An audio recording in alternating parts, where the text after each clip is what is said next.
사랑하는 순천중앙교회 교우 여러분, 오늘은 3월 23일 월요일 사순절 23번째 날입니다. 계속해서 우리를 위협하고 있는 코로나19로 인하여 우리가 함께 예배당에 모여서 예배를 드리지 못한 지도 벌써 3주가 넘어서고 있습니다.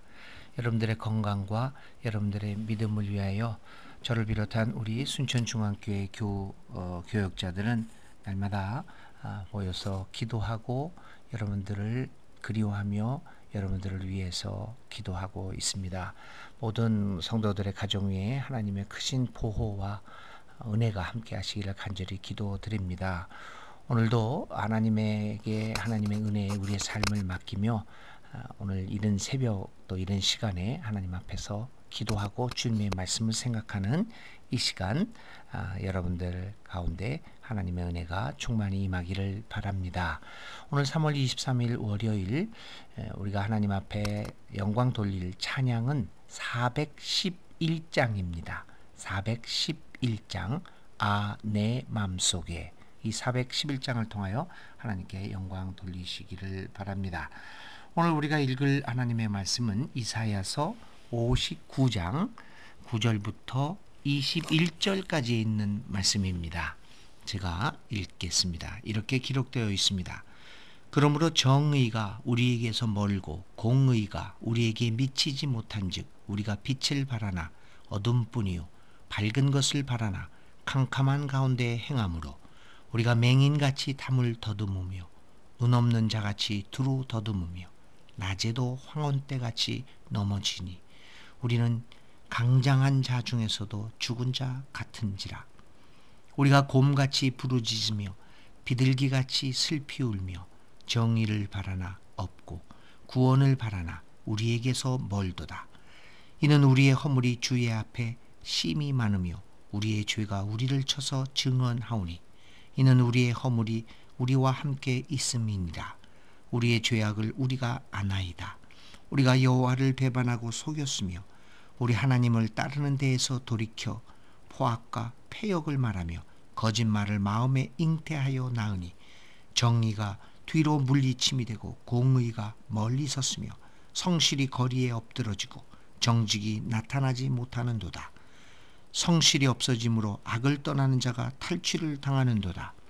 여호와께서 이를 살피시고 그 정의가 없는 것을 기뻐하지 아니하시고 사람이 없음을 보시며 중재자가 없음을 이상히 여기셨으므로 자기 팔로 스스로 구원을 베푸시며 자기의 공의를 스스로 의지하사 공의를 갑옷으로 삼으시며 구원을 자기의 머리에 써서 투구로 삼으시며 보복을 속옷으로 삼으시며 열심을 입어 겉옷으로 삼으시고 그들의 행위대로 갚으시되 그 원수에게 분노하시며 그 원수에게 보응하시며 섬들에게 보복하실 것이라. 서쪽에서 여호와의 이름을 두려워하겠고 해돋는 쪽에서 그의 영광을 두려워할 것은 여호와께서 그 기운에 몰려 급히 흐르는 강물같이 오실 것이미로다. 여호와의 말씀이니라. 구속자가 시온에 임하며 야곱의 자손 가운데서 죄가를 떠나는 자에게 임하리라. 여호와께서 이르시되 내가 그들과 세운 나의 언약이 이러하니 곧 내 위에 있는 나의 영과 내 입에 둔 나의 말이 이제부터 영원하도록 내 입에서와 내 후손의 입에서와 내 후손의 후손의 입에서 떠나지 아니하리라 하시니라. 여호와의 말씀이니라. 아멘. 오늘 우리에게 주시는 하나님의 말씀입니다. 오늘 이사야서 59장은 이 남유다 왕국에서 외쳐진 말씀, 이사야서가 남유다 왕국에서 외쳐져 있습니다.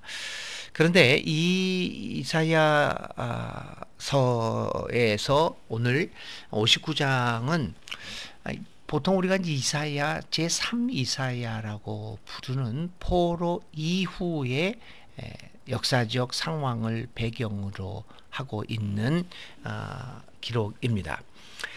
이사야서는 한 3부로 나누어져 있는데 제1부인 1장부터 39장에서는 있는 말씀은 남유다의 왕국에 대해서 이야기를 합니다. 특별히 이사야 1장은 남유다 왕국에서는 당시에는 우시야라는 왕이 있었고 북이스라엘에는 여로보암 2세라는 아주 어떻게 우리가 역사적으로 보면 굉장히 국가적으로 보면 뛰어난 왕이었습니다.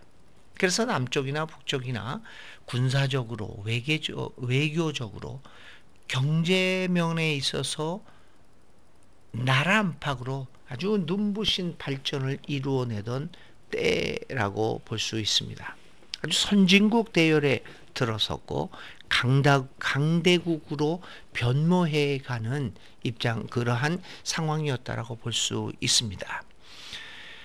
이처럼 생활이 풍족하고 그리고 모자란 것이 없고 나라가 한참 경제적으로 번영하고 있었을 때에 이 북이스라엘에서는 아모스라는 사람이 나오고요.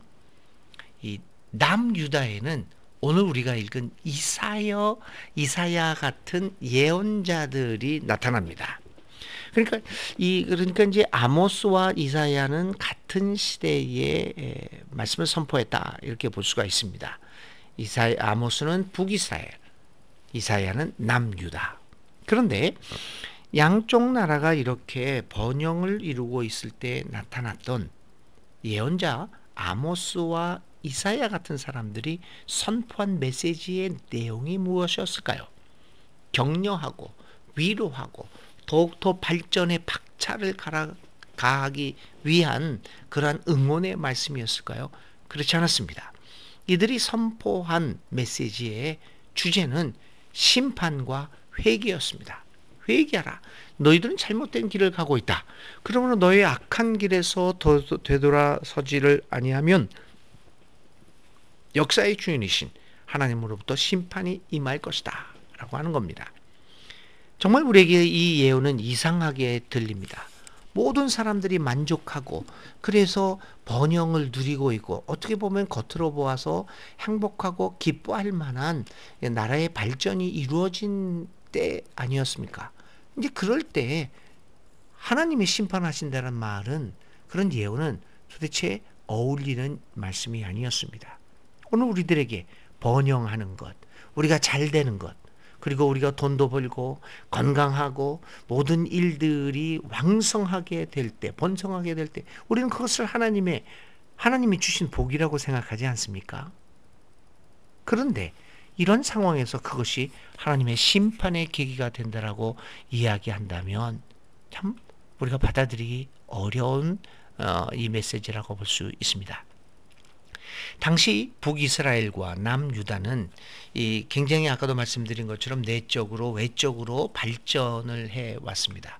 그런데 그렇게 발전하다 보니까 이들은 해외에서 값싸고 질 좋은 곡물들을 수입하기 시작했고 이렇게 해서 값싼 외래 농작물들이 들어오게 되니까 이스라엘과 유다에 있었던 소규모의 영세한 자영업자들, 그 자영농업자들이 다 몰락하게 되었습니다. 그러니까 이익과 자본의 이익만을 추구했던 당시의 귀족들은 이 영세한 이 농민 자신 국가의 농민들이 몰락하는 것들은 생각하지를 못했습니다. 그저 자신의 창고만 돈이 늘어나는 것만 생각을 했던 것입니다. 그래서 이 자영농들이 몰락하고 그렇기 때문에 토지를 저당 잡혀서 빚을 낼 수밖에 없었고 그러므로 바로 이 시기에 이러한 자본을 중심으로 한 대토지를 소유한 지주들이 등장하기 시작했던 것입니다. 그러면서 사회의 빈부의 격차는 극심하게 벌어지게 되었습니다. 이 몰락한 자영농업인 농민들은 무거운 채무로 이제 나중에 농노로 전락하게 되었습니다. 또한 대토지와 대규모의 노예 노동을 통한 농업은 더욱 비인간적으로 국민들을 대하기 시작하였습니다. 율법이 정한 7년이 지나도 노예들은 자신의 자리에서 해방될 수 없었고 빈부의 격차는 더욱 심해지며 이 사회는 혼란을 거듭하게 되었습니다. 그럼에도 불구하고 나라 전체적으로 보면 경제는 더욱 발전하게 되었다는 것입니다. 그러나 이 발전과 풍요로움에 정의는 없었습니다. 평등은 없었습니다. 공평함과 공정함은 사라지고 오직 힘 있는 자, 돈 있는 자들의 삶들을 만족시킬 만한 사회로 점점 변화되었던 갔던 것입니다. 정의가 없는 성장, 정의가 없는 풍요로움은 특별히 가난하고 연약한 서민들에게는 삶의 소중한 가치들을 잃어버리게 만들었습니다. 그래서 예언자 이사야는 오늘 59장에서 그 이야기를 합니다. 풍요로운 세상에서 그러나 정의가 사라짐으로 말미암아 이렇게 이루어진 여러 가지 참혹한 삶의 모습들을 지적하면서 백성들에게 얘기하는 겁니다. 특별히 지배계층에게 이야기를 합니다. 아무리 풍요함을 누리고 있더라고 하더라도 그 속에 정의와 공의를 잃어버리면 안 된다라고 얘기하고 있습니다. 우리를 돌보시는 하나님의 존재까지도 잃어버리고 있다고 하면 안 된다고 지적하고 있는 것입니다. 이사야가 외치는, 그래서 이사야는 이러한 사회를 향하여 회개를 외칩니다. 풍요로운 세상을 향하여 회개를 외칩니다. 풍요로움으로 인하여 오히려 우리는 정의와 공의를 잃어버렸고 오히려 우리를 돌보시는 하나님의 존재까지도 잃어버리게 되었다라고 이야기를 합니다. 그래서 이러한 사람들에게 회개하라고 이야기합니다. 그동안 우리가 잊고 살았던 가치들, 그리고 공동체와 개인에게서 잃어버렸던 소중한 것들의 중요성을 다시 회복하라고 이야기를 하고 있습니다. 사랑하는 교우 여러분, 오늘 어쩌면 우리는 예전에 누리지 못했던 여러 가지 풍요로움을 누리고 있습니다. 옛날 우리 어른들이 누리지 못했던 발전을 우리는 누리고 있습니다. 그러나 가만히 생각해 보면 이러한 풍요로움 속에서 우리가 잃어버린 것들이 무엇이 있습니까? 우리는 따뜻한 이웃 간의 정들을 잃어버렸습니다. 서로 도와주고 서로 사랑하고 격려하고 의지해야 하는 이 공동체 정신들을 우리는 잃어버리고 말았습니다. 이러한 상황에서 오늘 이사야가 들려주는 회개의 메시지에 귀를 기울여 봅시다. 풍성함 속에, 풍요함 속에 이렇게 매몰되어 버린 우리 삶의 중요한 가치들을 회복하고 하나님께로 돌아와서 이웃을 발견할 수 있는 중요한 이 2020년 사순절이 될 수 있기를 간절히 기도드립니다. 요즘 이제 코로나19로 인해서 저희들이 격리되고 서로의 사귐도 좀 조심해야 되고 여러 사람들이 어울려서 있는 모임들을 갖지 말아야 하는 이러한 그 상황을 지내고 있습니다. 참 어려운 상황입니다. 그러나 이런 코로나19의 위기를 통해서 우리는 그동안 우리가 외면했던 이 공동체의 소중함을 다시 한번 발견할 수 있어야 합니다. 우리가 수주간 예배당에 모여서 예배를 드리지 못하고 흩어져서 온라인을 통해서 가정에서 인터넷으로 TV를 통하여 우리는 예배를 드립니다. 이런 것들을 통하여 그동안 우리가 행해왔던 이 공동체 예배가 얼마나 중요한 것인가를 우리는 깨닫게 되었습니다. 이웃들과 우리 친구들과 자주 모임을 못 갖게 됨으로써 우리는 그동안 이러한 모임을 가졌던 친구들, 우리 이웃들이 얼마나 소중한 존재임을 다시 한번 깨닫게 되었지 않았습니까? 이러한 코로나19의 위기 속에서 맞이하는 이 사순절을 기억한 동안 우리가 그동안 풍요로움 속에서 잃어버렸던 우리의 삶의 가치들을 한번 되돌아 볼 수 있는 기회를 된다면 이러한 위기는 결코 헛된 위기가 아니게 될 것이고 우리에게 오히려 하나님의 은혜 가운데서 신앙의 유익을 주는 귀한 이 기간들이 될 수 있을 것입니다. 사순절을 지나면서 세상의 풍요로움만을 추구하며 정작 중요한 가치들을 잊고 살았던 것은 아닌지 우리의 삶을 성찰해보는 귀한 믿음의 시간들이 되시기를 간절히 기도드립니다. 오늘의 기도드립니다.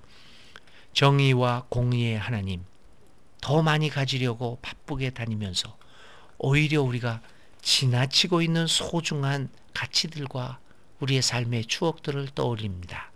우리가 잊어버리고 있었던 소중한 가치, 사랑과 정의의 하나님이 주시는 그 가치를, 하나님 나라의 가치를 우선순위에 놓게 하소서.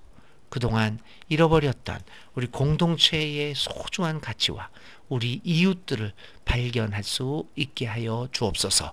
예수님의 이름으로 간절히 기도를 드립니다. 아멘.